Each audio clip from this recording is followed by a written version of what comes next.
కాపాడుకోవాలండి. ప్రియమైన చెల్లెమ్మలారా, ప్రేమతో ఈ మాటలు చెప్తున్నాను.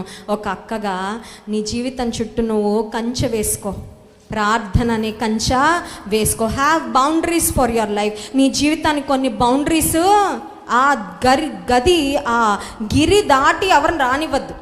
ఆడు ఎవడైనా సరే, క్లాస్మేటా ఒక లెవెల్ వరకే, ఇంకంతకు మించి నీ దగ్గరికి రావడానికి ఎవరికి అనుమతి ఇవ్వకు. That is how you preserve your life, that is how you preserve your character.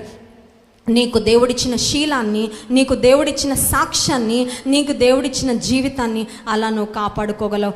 జాగ్రత్త. దేవుని వాక్యంలో మనం గమనించినట్లయితే, ఈ హేరోది అనే స్త్రీ యొక్క కుమార్తె, ఆ యవ్వనస్తురాలు తనకు నాట్యం ఆడడానికి ఒక అవకాశం దొరికింది. ఇట్ వాస్ హెరోద్స్ బర్త్డే, రాజు యొక్క పుట్టినరోజు. రాజు పుట్టినరోజు రోజున హేరోదియా యొక్క కుమార్తె రాజు ముందొచ్చి అద్భుతంగా నాట్యం ఆడిందండి. She danced. రాజు చాలా ఇంప్రెస్ అయిపోయాడు. రాజు ఆమెకు ఒక ఆఫర్ ఇచ్చాడు.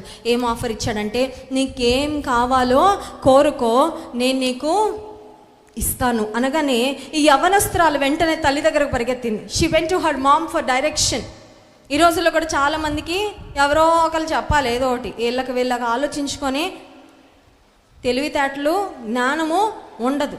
ప్రతిదానికి ఫ్రెండ్స్ దగ్గర పరిగెడతాం. ఏం చేయమంటావు? అమ్మాయి చూస్తుంది, ఏం చేయమంటావు? నన్ను కూడా చూడమంటావా?